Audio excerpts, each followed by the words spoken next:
표창원 의원 안녕하세요. 네, 안녕하세요. 네, 김관영 의원 안녕하세요. 네, 안녕하세요. 김관영입니다. 두 분 인사 좀 나누시고요. 네, 의원님 안녕하세요. 네, 안녕하세요. 네. 고생 많으십니다. 예. 자, 앞서 일부 시간에 대통령 시정연설에 대해서 자유한국당, 바른정당, 정의당 입장을 들어봤기 때문에 두 분께도 네. 우선 시정연설에 대한 총평부터 먼저 듣겠습니다. 아무래도 야당, 국민의당 김관영 의원 먼저 말씀해 보시죠. 네, 대통령께서 국회에 직접 오셔서 연설하시고 또 국회의원들을 설득하려고 노력하신 그 소통의 노력은 평가할 만하고요. 네. 또 일자리를 위해서 특히 국회의원들의 설명하는 과정에서 이해를 도모하기 위해서 PT를 처음으로 쓰셨어요. 맞습니다. 22장이나 PT를 쓰셨는데 예. 저도 이해하는데 상당한 도움을 받았습니다. 예. 그런 점들은 대단히 긍정적이다 이렇게 평가를 하고요. 예. 다만 예. 이 내용이 이제 대통령께서 청년과 일자리라는 용어를 오늘 많이 쓰셨거든요. 예. 그리고 그 외의 얘기는 사실 거의 안 하셨습니다. 예. 그래서 마치 오늘 추경안 시정연설 내용을 들어보면 예. 추경안이 전부 다 대부분 일자리에 다 관계된 것처럼 이렇게 생각하기가 쉬운데 예. 사실은 이번에 추경 예산이 11조 2천억 원인데 네. 그중에서 일자리와 연관 있는 예산은 2조 뿐입니다. 네. 그리고 나머지는 사실은 저희가 볼 때는 불급한 예산들이 상당히 많고요. 예. 지금 당장 꼭 필요하지 않은 그런 것들도 상당히 많이 이 사업에 포함되어서 네. 실질적으로는 꼭 일자리 예산만은 아니다. 라는 제가 말씀을 드리고 싶습니다. 자, 표창원 의원도 우선 총평해 보시면요. 네, 우선 김관영 의원님 말씀처럼 대통령이 역대 최초로 취임 이후 가장 빠른 시일 안에 국회에 오셨고요. 그리고 추경 예산안 설명과 협조 요청을 위해서는 최초로 이제 국회에서 연설하신 거죠. 그렇죠. 그리고 마치고 나가시면서도 그냥 나가시지 않고 각 야당 자리를 다 찾아가서 일일이 인사드리고 나가는 장면도 상당히 인상적이었고요. 예. 내용적인 측면은 우선 그동안의 성장 위주의 그런 경제가 아니고 소득이 성장을 이끌어 나가는 경제여야 한다라는 그 설명부터 시작을 해서 그렇기 때문에 일자리가 더 중요하고 일자리 중에도 청년 일자리뿐만 아니라 여성의 경력 단절을 막는 보육 지원 예산 그리고 어르신들 일자리 경찰, 소방 등 안전과 직결된 부분 이런 부분들에 대한 충분한 설명들이 있으셨기 때문에 아마 국민 여러분 모두가 이런 추경 예산이 필요하다라는 것에 공감하셨을 것으로 생각됩니다. 예. 자, 이제 두 분이 전화상이지만 좀 토론 형식으로 아무래도 그럴까요? 제가 조금 더 말씀드릴게요. 이제 김관영 의원 먼저 말씀하시고 바로 표창원 의원 또 얘기하시고요. 저는 사실 지난 대선 과정에서 문재인 당시 후보께서 내가 대통령이 되면 추경을 10조를 편성하겠다 이렇게 말씀을 하셨어요. 네. 그 점에 대해서 저는 상당히 좀 우려를 가지고 있었습니다. 지금 와보면 일자리가 중요하고 청년 일자리가 중요하기 때문에 추경 꼭 필요하지 않느냐 이렇게 이제 말씀을 하실 수가 있는데요. 그렇죠. 물론 일자리 정책 안 세우는 것보다 세우는 거는 필요하고 저는 좋다고 생각합니다. 그런데 이제 국회는 일단 기본적으로 법을 지키는 기관 아닙니까? 만들기도 하지만 지켜야 되는데 추경 예산 요건이 지금 법에 엄격하게 이미 나와 있습니다. 국가재정법에 경기 침체나 대량 실업인 경우에만 이 추경을 편성하도록 되어 있고 이 점에 대해서 과거에 지금 민주당이죠. 과거 야당 시절에 이 박근혜 정부의 계속되는 추경 예산 편성에 대해서 요건이 제대로 안 되는데 추경을 편성했다라고 계속 비판해온 곳이 바로 민주당입니다. 그런데 과연 이것이 추경 요건에 들어맞는지 라는 저는 근본적인 의문이 있고요. 표 의원 여기에 대해서 얘기해 보세요. 요건에 대해서. 그 부분은 이미 많은 경제학자분들도 요건이 해당된다는 의견을 주셨고요. 그거는 현재 대통령도 오늘 설명을 하셨지만 실업률이 사상 최고 수준 아니겠습니까? 특히 청년 실업률이 더 그렇고요. 그리고 경제 성장률의 둔화는 침체라고 당연히 볼만하고요. 네. 그리고 앞서 과거 민주당 말씀하셨지만 국민의당은 그 당시 새정치민주연합 같은 당이었죠. 그리고 이명박 정부나 박근혜 네, 그래 그 자기 반성이신 것 같은데요. 이명박 정부나 박근혜 정부에서의 추경은 지금과 많이 달랐죠. 내세우는 것과 실질이 달랐기 때문에 많은 반대 요인이 있었고 그 액수도 너무나 컸고요. 지금 추경은 대통령께서 설명하셨지만 이미 세수 확대 그리고 세제 잉여금 그리고 기금의 충분한 자금. 그래서 이미 세수 확보가 되어 있는 상태이기 때문에 조금 뭐 받아들여 주셔도 되지 않을까 싶고요. 알겠어요. 추경 요건 얘기는 요 정도 하고요. 사실 핵심은 이 재정을 투입해서 공공 일자리를 늘리는 거에 대해서 지금 국민의당도 동의를 못 하시는 거 아니겠습니까? 그 얘기를 좀 한번 해보죠. 김관영 네, 의원부터. 제가 조금 말씀드려 볼게요. 네네. 지금 오늘 이제 설명하시면서 11조 2천억 원이 이미 세금이 많이 거쳤기 때문에 추가 국채 발행 없이도 가능하다. 이제 이렇게 말씀을 하셨습니다. 네. 뭐 그건 맞습니다. 그런데 이제 추가 국채가 필요 없는 건 맞는데 이미 현재의 예산상 올해만 하더라도 지금 거의 30조 가까운 적자가 이미 발생하고 있거든요. 네. 그리고 박근혜 정부 지금 5년 동안 매년 이 확대 재정 정책을 하다 보니까 매년 30조씩 적자가 나가지고 지금 5년 동안 150조 원의 관리 재정 이 적자가 있는 상황입니다. 네네. 그렇기 때문에 저는 어떻게 세금이 조금이라도 좀 더 거쳤다면 이것을 추경에 바로 편성해가지고 다 써버릴 것이 아니라 그래도 좀 빚 갚는데 좀 써야지 않느냐라고 하는 생각을 갖는 거고요. 만약에 이제 불가피하게 추경을 편성을 해야 된다고 하면 그래도 어쨌든지 경기 조절적 기능이 있는 것에 한정해야지 이걸 가지고 이 공공부문의 일자리를 주로 늘리는 데 사용한다고 하면 이거는 앞으로 미래의 재정에 큰 부담이 줄 가능성이 높기 때문에 이 부분은 상당히 신중하게 생각해야 된다는 생각을 가지고 있고요. 한 가지만 더 말씀드리면 지금 공공부문의 특히 공공부문의 일자리를 늘리는 것은 공공부문의 개혁을 해서 효율성을 높여야 한다는 점하고 상당히 상충될 가능성이 있습니다.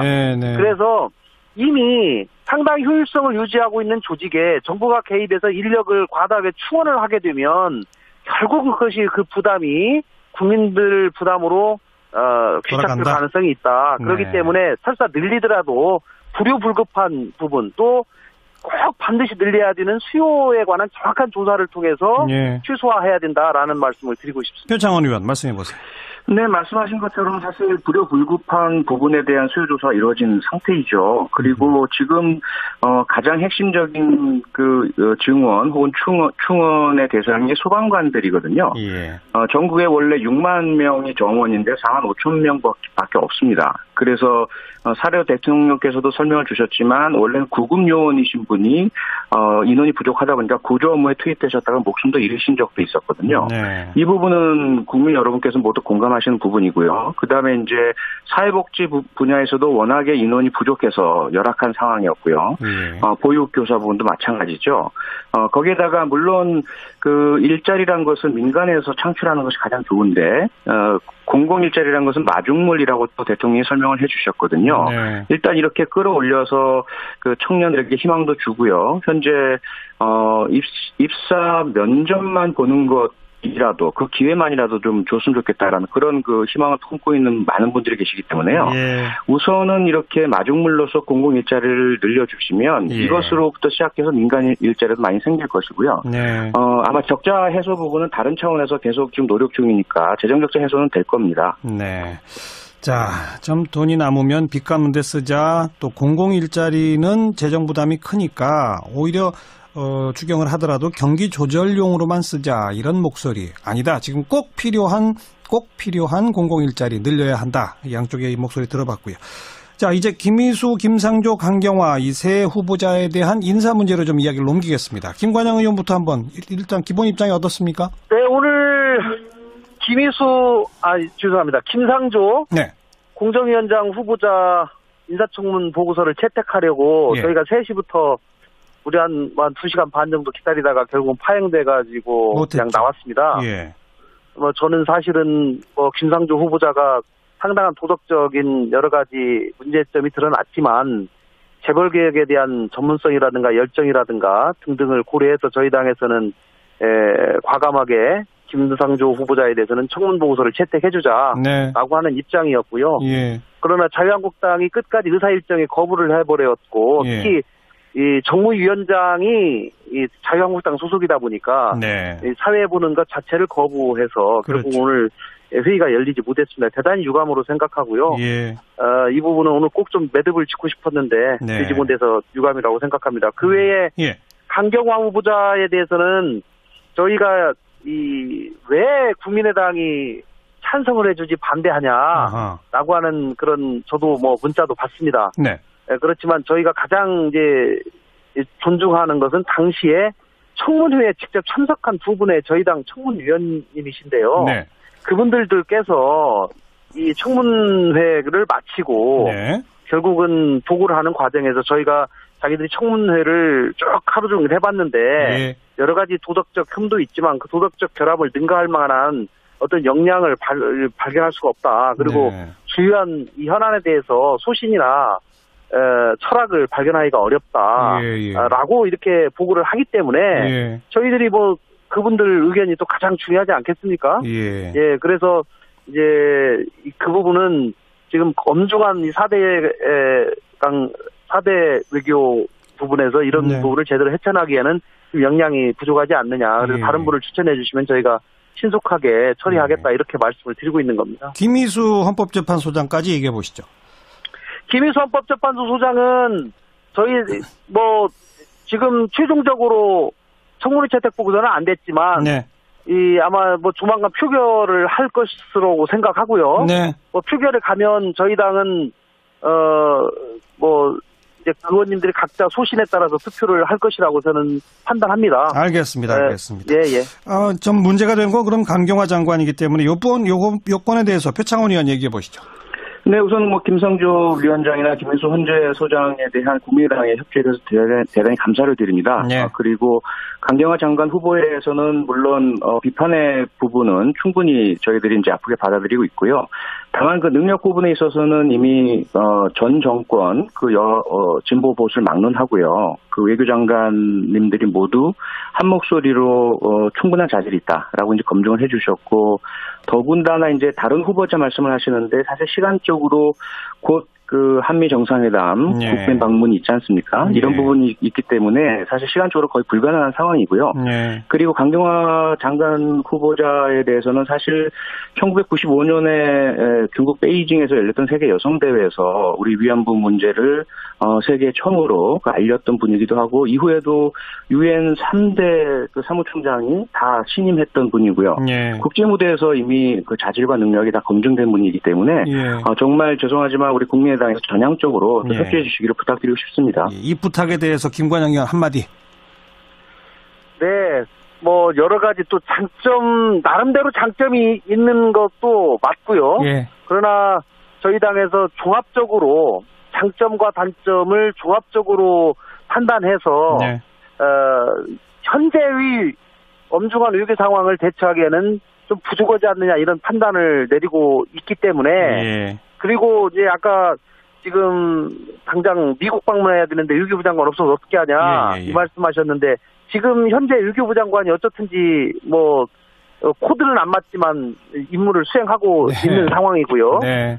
그리고 전직 외교부 장관들이 지지 성명 내가지고 자질을 검증했다, 입증했다 이제 이런 말씀인데 사실은 이분들이 어떤 경위로 이런 지지 성명을 했는지 사실은 저희는 조금 뭐 의심스럽습니다. 어떤 의심이에요? 뭐 저희는 뭐 누군가가 이걸 좀 해주십시오라고 하지 않았을까라는 그런 의심을 합니다, 솔직히. 그런데 이 만약에 또 장관들이 그렇게 해가지고 국회를 압박하면서 이렇게 하는 것은 마치 무슨 인기투표로 뽑자라는 것으로 꼭 받아들여서 그거는 좀 적절하지 않다. 알겠습니다. 저는 이렇게 생각합니다. 예. 표 의원 한 20초만 드릴게요. 짧게 한 말씀. 근데 아직 시간이 있으니까요. 대통령께서도 계속 그 협조 요청을 하고 계시고요. 네. 저희 원내 지도부나 당 지도부에서도 계속 국민의당에 협조 요청을 드리고 있고 네. 이미 정동영 의원께서도 강경화 후보자에 대한 그 지지 의사 표명을 하셨고요. 예. 그래서 저희는 많이 희망적으로 보고 있기 때문에 김관영 의원님께도 정말 고개 숙여서 다 말씀을 좀 드리겠습니다. 예, 김관영 의원 짧게 한 말씀 그러면. 예, 이 문제를 국민의당만 설득하려고 하는 것이 아니고요. 사실은 야당과의 협치에서 가장 중요한 건 사실 제1야당과의 소통도도 중요하다고 저는 생각합니다. 예. 알겠습니다.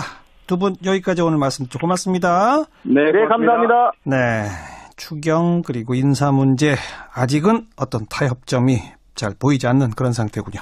더불어민주당 표창원 의원, 국민의당 김관영 의원 사실 거의 안 하셨습니다. 예. 그래서 마치 이 오늘 추경안 시정연설 내용을 들어보면 추경안이 전부 다 대부분 일자리에 다 관계된 것처럼 이렇게 생각하기가 쉬운데 사실은 이번에 추경 예산이 11조 2천억 원인데 그중에서 일자리와 연관 있는 예산은 2조 뿐입니다. 그리고 나머지는 사실은 저희가 볼 때는 불급한 예산들이 상당히 많고요.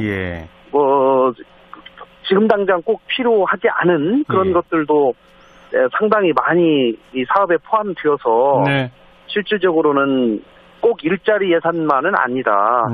라는 제가 말씀을 드리고 싶습니다. 자, 표창원 의원도 우선 총평해 보시면요. 네, 우선 김관영 의원님 말씀처럼 대통령이 역대 최초로 그 취임 이후 가장 빠른 시일 안에 국회에 오셨고요. 그리고 추경 예산안 설명과 협조 요청을 위해서는 최초로 이제 국회에서 연설하신 거죠. 그렇죠.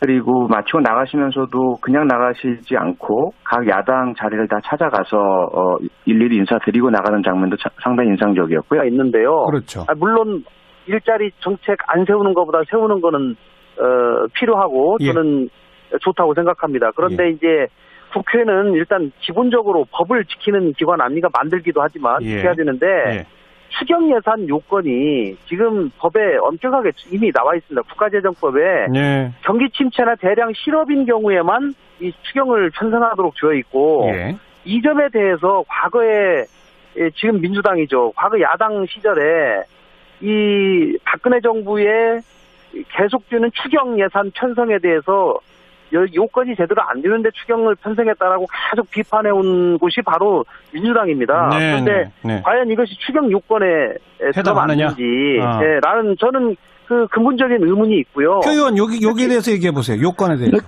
그 부분은 이미 많은 경제학자분들도 요건이 해당된다는 의견을 주셨고요. 그거는 현재 대통령도 오늘 설명을 하셨지만 실업률이 사상 최고 수준 아니겠습니까? 특히 청년 실업률이 더 그렇고요.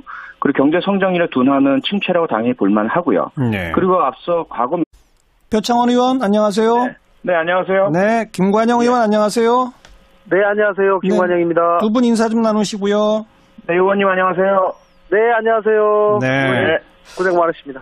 자, 앞서 일부 시간에 대통령 시정연설에 대해서 자유한국당, 바른정당, 정의당 입장을 들어봤기 때문에 두 분께도 우선 시정연설에 대한 총평부터 먼저 듣겠습니다. 아무래도 야당, 국민의당 김관영 의원 먼저 말씀해 보시죠.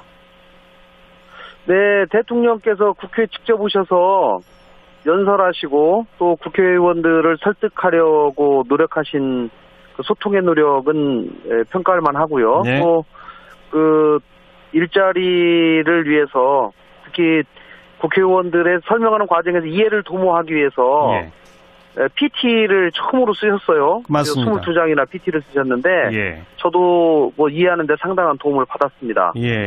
그런 점들은 대단히 긍정적이다 이렇게 평가를 하고요. 다만 이 내용이 이제 대통령께서 청년과 일자리라는 용어를 오늘 많이 쓰셨거든요.